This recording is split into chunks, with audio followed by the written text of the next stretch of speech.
Halo semuanya, saya Budi Santoso. Di video ini saya akan menjelaskan materi kewirausahaan 2 yang berisi materi buku 1, buku 2, dan buku 3 setelah video ini. Ini untuk materi buku kerja pertamanya. Untuk produk atau jasa yang saya pilih adalah Japanese Food dengan unit usaha perorangan. Dan untuk langkah pertama, mengidentifikasikan isu-isu etik dan legal yang dihadapkan perusahaan baru.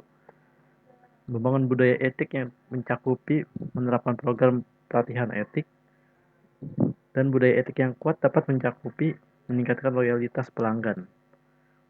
Dan untuk notaris perusahaannya mengetahui masalah permulaan dan bahwa dia telah berhasil mendampingi perusahaan melalui proses awal sebelumnya. Perjanjian para founders dapat mencakupi sifat bisnis perspektif. Dan untuk perselisihan hukum dapat dihindari dengan tetapkan standar yang aman. Dan untuk langkah keduanya, memilih bentuk organisasi. Untuk bentuk organisasinya dapat mencakupi sole proprietorship atau kepemilikan tunggal. Dan untuk isu-isu memiliki bentuk organisasi dapat mencakupi biaya pendirian dan pemeliharaan formulir hukum. Untuk langkah ketiga, mendapatkan lisensi dan izin perusahaan. Persyaratan izin perusahaannya dapat mencakupi syarat pengajuan SUP online unit koperasi yang berupa dengan fotokopi KTP Dewan Pengurusan dan Pengawasan, fotokopi NPWP, dan fotokopi akta pendirian koperasi, dan seterusnya. Ini buku kerja kedua. Untuk elemennya ada yang pertama, mengidentifikasi pengelolaan keuangan, kriteria unjuk kerjanya 1.1, tujuan keuangan perusahaan diidentifikasikan untuk efisiensi yang berstatus baik. 1.2, proses pengelolaan keuangan diidentifikasikan sebagai preparasi laporan pendapatan dengan status sedang. 1.3, lapor historik keuangan diidentifikasi laporan cash flow dan berstatus sedang juga. Dan untuk 1.4, perakiraan keuangan diidentifikasikan perakiraan penjualan untuk perusahaan baru didasarkan pada perkiraan penjualan dari rata-rata industri yang baik atau pengalaman memulai usaha jenis yang berstatus sedang. Dan untuk yang kedua, identifikasi proforma laporan keuangan. 2.1, laporan proforma diidentifikasikan proforma laba rugi dengan status baik. Dan untuk 2.2, rasio analis diidentifikasikan likuiditasnya yang berstatus baik juga. Dan untuk rekomendasinya untuk memperkuat keuangan perusahaan baru, pisahkan uang perusahaan dengan uang pribadi. Dan yang terakhir, buku kerja ketiga. Dan langkah pertama ada rencana staffing dan kriteria kinerjanya sebagai berikut. Ada kategori okupasi, tanggung jawab okupasi, tugas, persyaratannya, kebutuhan pelatihan okupasi, jumlah tenaga kerja, perkiraan mulai bekerja, FTA atau full time equivalent, dan perkiraan durasi kontrak. Dan untuk poin 2, rekrutmen pelantikan, pelatihan, dan pertahanan tim. 2.1, rencana seleksinya sebagai berikut. Ada saluran dan teknologi yang tepat, mengiklankan lowongan untuk kebutuhan staf, mengadakan panel seleksi, dan mengembangkan pertanyaan wawancara. Untuk poin 2, prosesnya sebagai berikut. Proses wawancara dapat menilai kandidat berdasarkan kriteria seleksi yang disepakati, dan ada diskusi penilaian dengan anggota panel seleksi lainnya.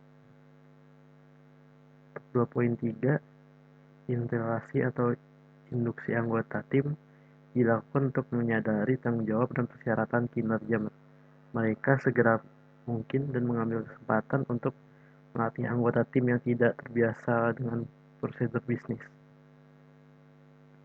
Untuk 3, memenuhi kewajiban hubungan industrial. 3.1, hak dan kewajiban di tempat kerja. dan pemberi kerja pada karyawan diidentifikasikan sesuai dengan persyaratan hukum dan kode praktik. Dan juga ada hak dan kewajiban di tempat kerja dari pemberi kerja dan karyawan, mencakupi hak memperoleh upah, hak mendapatkan kesempatan atau perlakuan yang sama. Dan 3.2 prinsip hubungan industrial. Prinsip hubungannya mencakupi kepentingan bersama pengusaha, pekerja atau buruh, masyarakat, dan pemerintah. Dan yang keempat, mengelola staf. Alasan pengembangan staf diidentifikasikan sebagai efisiensi, konsistensi, keluhan, mengatasi kelemahan, dan kepercayaan diri. Dan 4.2 strategi dan pemrograman pengembangan staf dikembangkan.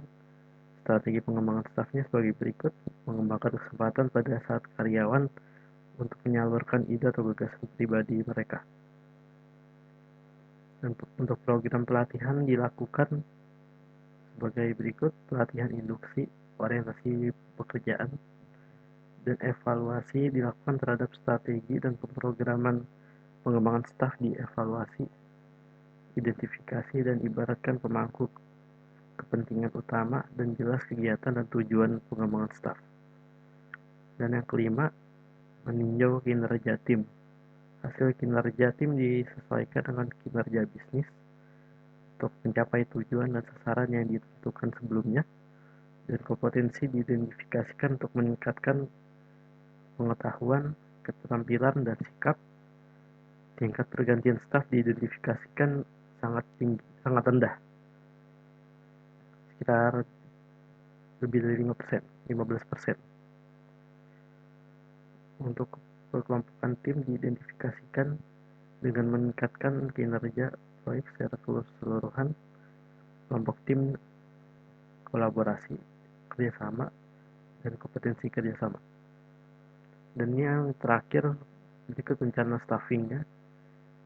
Untuk kategorinya ada chef, cook, kasir, accounting, waiters, dan steward. Dan untuk versi lengkapnya bisa di-download di link yang ada di bio YouTube-nya. Sekian segitu dari penjelasan kinerja buku 1, 2, dan 3-nya. Apabila ada penjelasan yang salah, tolong dimaafkan. Terima kasih sudah menonton dan sampai jumpa.